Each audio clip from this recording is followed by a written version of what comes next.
Everyone should be familiar now with Scott Adams' one screen, two movies hypothesis. It's what he used in making sense of the whole 2016 election cycle. How you have Democrats on one side and Republicans on the other side, and they're seeing the same events unfold, same news headlines, the same world, but they're deriving two different narratives. They're deriving two different stories from the same events. We're sharing different realities. And understanding this is useful in order to communicate and persuade effectively. Now, I think with this shooting of Daniel Shaver down in Arizona, we're experiencing something similar. You have the general population story. They have their own framework, their own life and life experience that doesn't involve violence on a very ordinary basis, where bullying is completely unacceptable and just arbitrary authority is almost always just an evil thing. That's one story here. And then on the other hand, you have the law enforcement perspective, wherein life and death are sort of an everyday thing, and the use of authority to induce compliance for its own sake is a necessary and extremely helpful tool in keeping people safe. In the former worldview, the officer in question, Philip Bradesworth, I believe I'm remembering that correctly, is something like a monster, is a murderer of an unarmed suspect.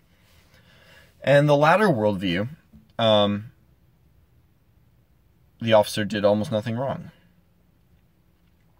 So I think most people are familiar with the former one. So let me try to walk through what this whole situation would have looked like from the officer's perspective. Now, I have no law enforcement background myself, but I know many people who are cops.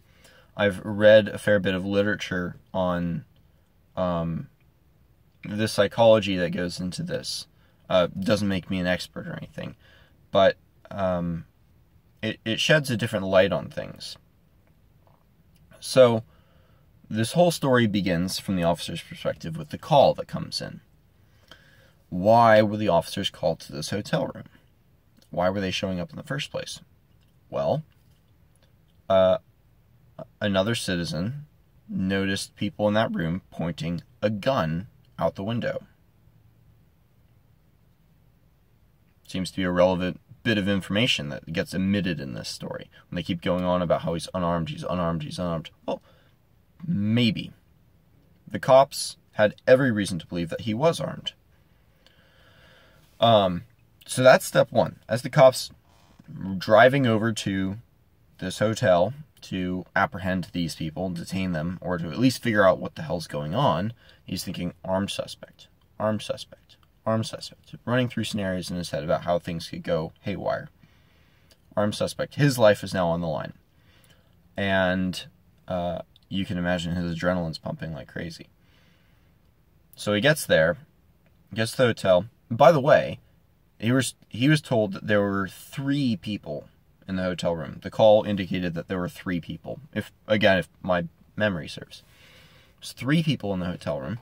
2 come out into the hallway, insisting, after repeated questioning, is there anyone else in the room? Are you guys the only ones in the room? Is there anyone else in the room? They say, no, it's just us. No, it's just us. There's no one else in the room.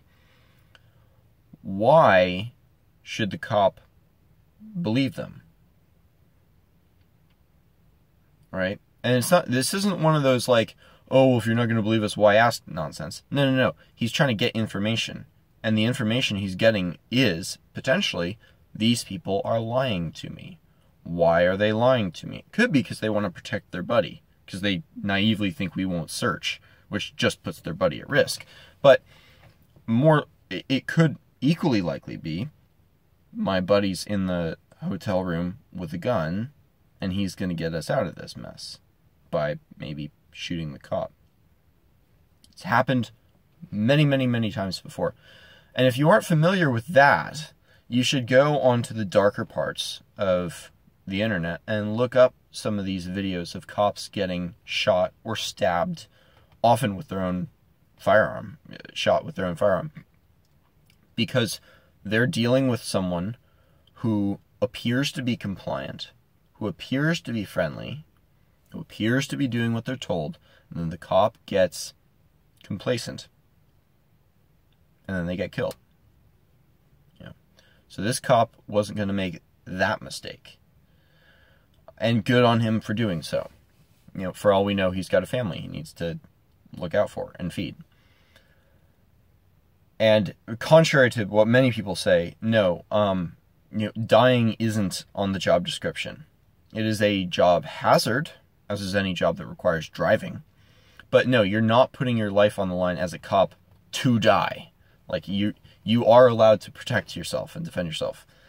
And it's always people who are somewhat anti-cop who are most adamant about cops being willing to put other people's lives ahead of themselves. They do that, and they should put other people's lives ahead of themselves. But not to the point of, taking unnecessarily risks because not doing so would make us feel uncomfortable. So, the cop arrives, is faced with this conundrum. There could be a third person in the room. I have two people out in the hallway who might be lying to me, who might be armed, who the reports indicated were armed, a few minutes ago. How do I deal with these people? You induce compliance is what you do. And you induce compliance and you don't tolerate error, because criminals who are in these situations will try to get the cop to tolerate error. They will push the rules like a toddler. They'll push the rules. Can I put my toe over the line? Can I put my whole foot over the line? Can I put my whole leg over the line? How much can I get away with? And they'll do harmless wiggles in order to get the cop used to these wiggle room errors. And if you tolerate that, then you put everyone at risk, because they will think that they can try to get away with things. They might try to run. They might try to hit you. They might try to stab you or shoot you as soon as your back is turned. If you remove that wiggle room, if you remove that tolerance for errors from the equation, it makes everyone safer. This is something I think everyone who's been through military boot camp will understand from experience. And as far as the orders being impossible to follow, they were not that hard to follow. I think they were only hard to follow for Mr. Shaver because he was drunk. And I don't think personally that changes things morally. When someone is behind the wheel of a vehicle and they get into an accident, they aren't less responsible because they're drunk. They're more responsible, in fact. I know the situation isn't quite the same here, but when you look at his body language, the way he drops his arms in the seconds before he's fired, when the cop says, don't put your arms down for any reason, now crawl towards me, the guy drops his arms with kind of a shrug, it's almost toddler language. He's not really there all the way. Maybe not Shaver's fault. All right, maybe Shaver didn't do anything wrong either. But that doesn't mean that the cop did do something wrong. So, as he's crawling forward, immediately before the officer shoots him, Daniel Shaver does the exact motion that reaching for a gun in your lower back would look like. And your lower back is where many people keep firearms. Right before he shoots, he throws his arm back right at the back right hip. 9 out of 10 cops would have shot him in that situation, especially after all this other shenanigans the guy was doing. And frankly, I probably would have too. And anyone else who takes the risks that cops deal with on a day-to-day basis seriously would probably do it too. If you didn't notice that, go back and watch the video again. Watch it on slow-mo if you can, especially the like 5 seconds leading up to the shooting. It's a tragic event because it seems like Daniel Shaver probably was an ordinary guy goofing off in a somewhat negligent manner. You shouldn't be putting rifles outside of windows, whether they're, you know, airsoft or paintball or any other kind of harmless thing. You just don't do that. Well, he did, or one of his friends did. And then he wasn't very good at complying with the law enforcement agent's instructions.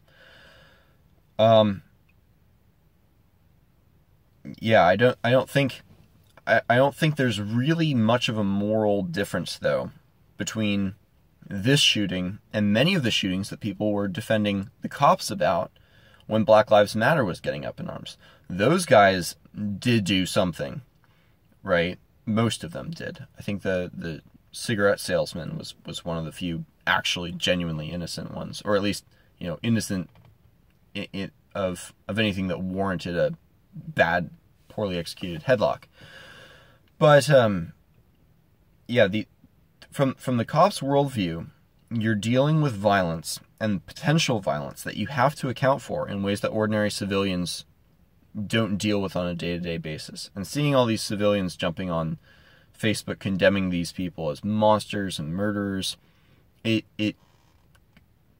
really communicates how different of a world these people are living in and how little communication there is between these worlds.